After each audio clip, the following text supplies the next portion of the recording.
Como um grupo de ódio que governava uma nação inteira aparentemente desapareceu sem deixar rastros.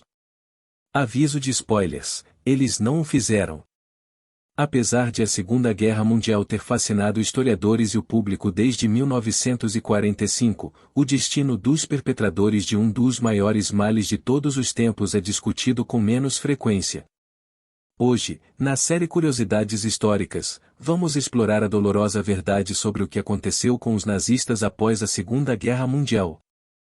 Zonas de ocupação. Após a vitória dos aliados na Segunda Guerra Mundial, a Alemanha foi dividida em áreas de ocupação entre os Estados Unidos, Grã-Bretanha, França e União Soviética. Os aliados implementaram várias políticas sob o Plano Geral de Desnazificação. A desnazificação tinha como objetivo livrar a sociedade alemã e austríaca do poder e da influência nazista.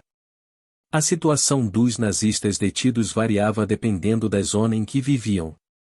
Os campos de internamento soviéticos tinham as condições mais precárias, o que levou muitos a tentarem fugir para as zonas ocidentais sob a justificativa de serem anticomunistas. Entre as zonas ocidentais, a Alemanha ocupada pelos franceses era a mais tolerante.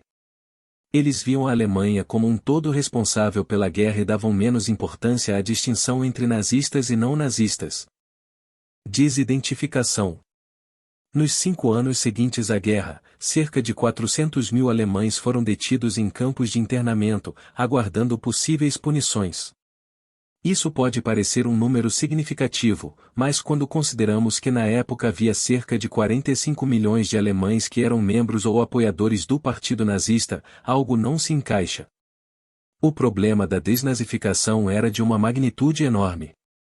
Simplesmente havia grande envolvimento nazista na população para processar todos individualmente. Imagine um país inteiro esperando na fila do Departamento de Veículos Motorizados, DMV, essa é a lentidão burocrática a qual nos referimos.